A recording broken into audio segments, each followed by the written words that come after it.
رئيس لجنه الحكام، اهلا بيك. اهلا بيك يا هاني، وبرحب بضيفك الكبير الكابتن علاء نبيل وبكل مشاهديك الكرام. اهلا كابتن عصام، اهلا. منور الدنيا، ببارك لك كابتن عصام. النهارده مباراه كانت فيها الكثير من القرارات التحكيميه القويه، فخروجها بالشكل ده اكيد يستحق التهنئه ليكم. الحمد لله، يعني الحقيقه طاقم التحكيم عمل مباراه ممتازه، وانا بقول ممتازه على مسؤوليتي الشخصيه.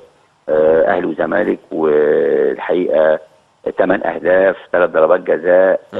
مباراه الحقيقه مليئه بالاحداث التحكيميه زي ما قلت يعني، واعتقد ان طاقم التحكيم نجح في ادارتها بشكل كويس، ونجح في كل الاختبارات اللي يعني الاختبارات الصعبه كمان اللي واجهوها خلال المباراه. معنى كده ان ضربات الجزاء الثلاث ترى انها صحيحه؟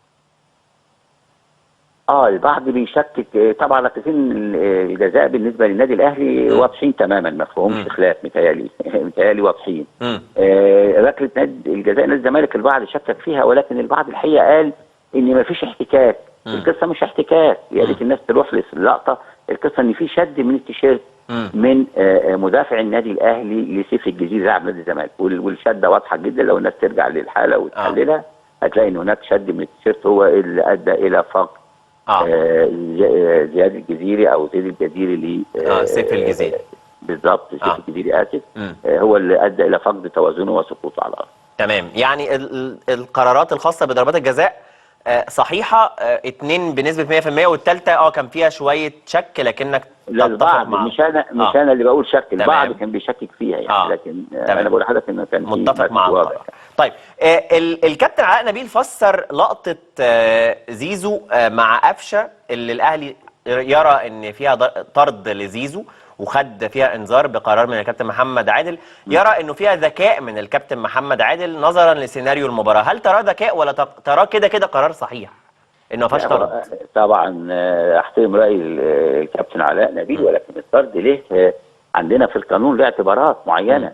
ايه هو لازم ايه هو السلاح اللي استخدمه عشان يعمل الخطا؟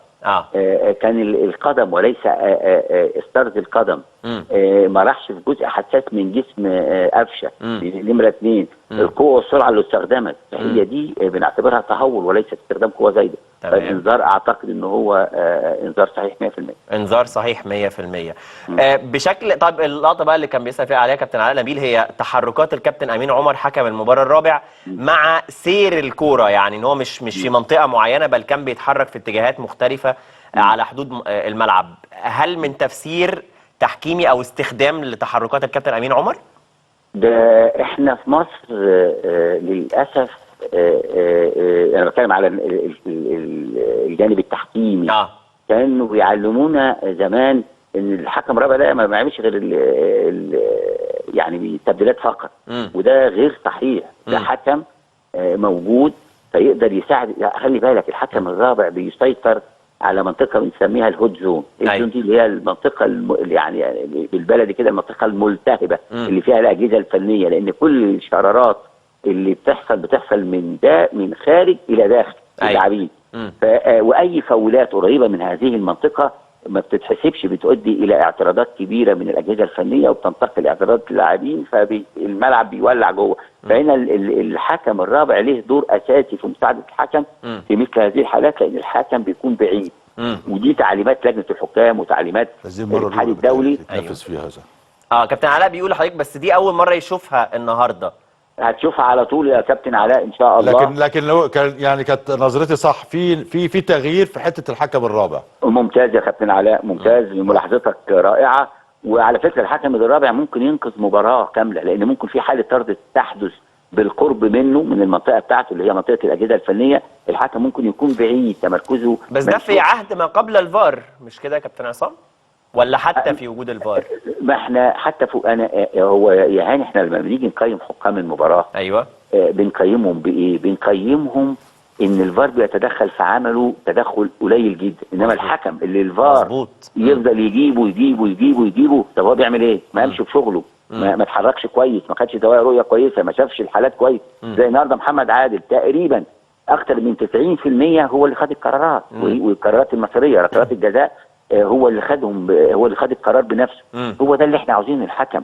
احنا اغفلنا في الماضي بشكل كبير الجانب الفني، واعتمدنا ان الفار ملاك جاي هيصلح لنا كل حاجه. كلام غير صحيح، لان الفار حكم بشر والحكم بشر، لكن الفار يتدخل في اضيق الحدود، ده المفروض.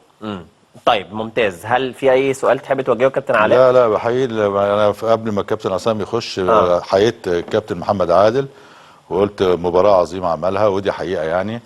اعتقد النهارده بعد اللي شفناه من مستوى الكابتن محمد عادل، وشفنا النهارده الكابتن امين عمر على كحكم رابع، اعتقد ممكن يبقى فيه تطور وطفره في اداء الحكام في المباريات القادمه ان شاء الله. من كلامك هاخد الكلام ده واضيف سؤال للكابتن عصام، وهو هل معنى كده ان قمه الدور الثاني الاقرب ليها حكم مصري، ولا طبقا لسيناريو او طلب اي من الناديين؟ والله يعني لو هيكون في انصاف لازم يكون حكم مصري، طالما احنا قدرنا 3 مباريات بالتحكيم مصري، والثلاث مباريات طلعوا بشكل جيد جدا، مفيش اي مشكله حصلت. مباراتين العام الماضي ومباراه بتاع اليوم، فليه من التجربه ليه ما تكملش؟ ليه التجربه ما نكملش فيها؟ طالما وعلى فكره الاهلي والزمالك من اسهل المباريات التحكيميه، لان الفرقتين بيلعبوا كوره، الفرقتين بيلعبوا كوره. فليه نروح للحكم الاجنبي؟ ليه النهارده كنا نجيب حكم ندفع مثلا مبلغ 35,000 دولار ناهيك عن ان ممكن يعمل مباراه كويسه وممكن يعمل مباراه مش كويسه. أيوة. مين هيحاسبه؟ محدش هيحاسبه. احنا وفرنا كل ده وحكم مصري، طاقم تحكيم مصري، والحمد لله نجحنا، فليه ما نكملش في التجربه؟ مفهوم. طيب هسجلك الكلام ده يا كابتن عصام. لا ما خلي بالك الكلام دلوقتي هو عارف، هو فهمنا. طبيعي انه ممكن يختلف في شهر 4 أو 5 اللي هو وقت مباراة الدور الثاني، لانه وقتها هيكون ممكن يكون بقى في اعتراضات هنا او هنا او فرق النقاط او كده، وهتكون قمة اكثر حسما من قمة النهارده، فممكن الوضع يختلف بان اي من الناديين يطالب بيها. نفسي يبقى مساند للحكم المصري. صح، متفق جدا. والحقيقه انه 3 ماتشات على التوالي التحكيم المصري بيثبت نجاحا في قمم الكرة المصرية. كابتن عصام، كنت بقارن من شويه في لقطه، انا عارف ان انا بأثقل عليك بان انا بطلب رايك في قرارات تحكيميه، لكن امبارح كانت في لقطه لحسن الشامي طرد فيها وهو بيشوط، بعديها جسمه ارتفع وهو بينزل كان على جسد عبد الرحمن شيكا فطرد. النهارده زيها بالظبط ايمن اشرف واوباما، بل وايمن اشرف هو اللي كان بيطالب بفاول. يعني انا بتكلم في انه دي ما كانش فيها ولا فاول ولا انذار في لقطه الاهلي والزمالك، لقطه امبارح كانت فيها طرد. هل طرد حسن الشامي هنا كان صحيحا او مستحقا؟ لان استرد القدم دي في وش اللاعب، فدي ما فيهاش نقاش. كان يفاديها ازاي؟ يفاديها يعني دي مش بتاعتي انا، دي بتاعت اللاعب، دي بتاعت اللاعب مش بتاعتي، لكن القانون واضح بالذات في منطقه الوجه والراس.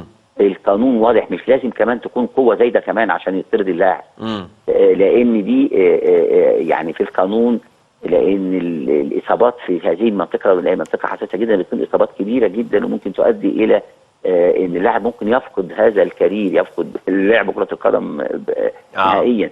فمعظمه كتير هذه الحالات الى ان هي تكون حالات طرد بلا اي نقاش. فده تحليل الحاله يعني اللي حصل. بشكرك جدا كابتن عصام عبد الفتاح، وببارك لك مره ثانيه